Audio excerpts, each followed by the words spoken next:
मालकानगिरी जिला ओरकेल पुलिस को मिली बड़ सफलता।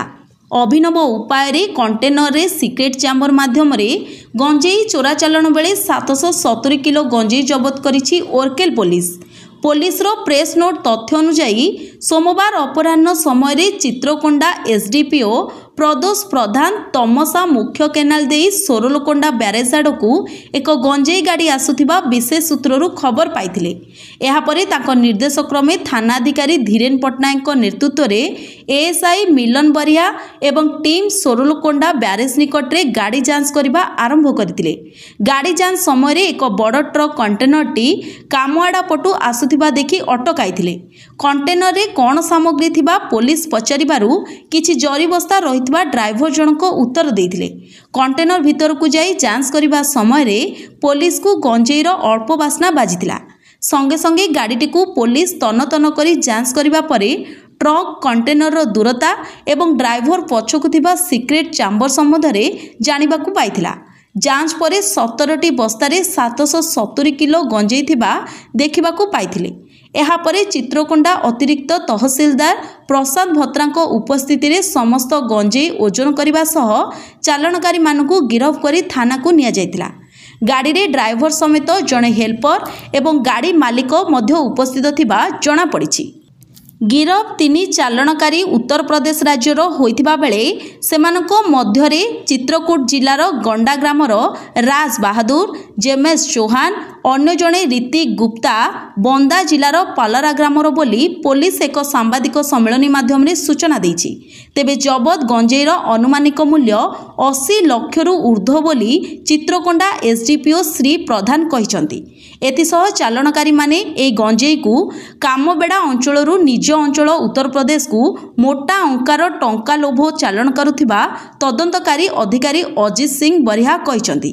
तेबे एही घटनार आउ केउ माने संपृक्त अछंती एवं एही चालाणकारी मानक मुख्य मालिक किए से नहीं पुलिस चालाणकारी मानक फोन रु तथ्य बाहर करी अधिक तदंत जारी रखिथिबा बेले आज केस नंबर 295/25 रो एक मामला रुजु करी 3 चालाणकारी को कोर्ट चालना करा जायथिबा चित्रकोंडा एसडीपीओ श्री प्रधान कहिसंती। गतकाली 27/10/2025 रे मो पाखु गोटे खबर आसला कि जो माने मोर सोर्स अछंती से माने खबर देले कि बाहर साइड रू माने आउटसाइड स्टेट रू किछ लोक आसी लोकल सप्लायर मानकठू गंजेई नै कि से माने हायर प्राइस रे आउटसाइड स्टेट रे सेल करियो बोली।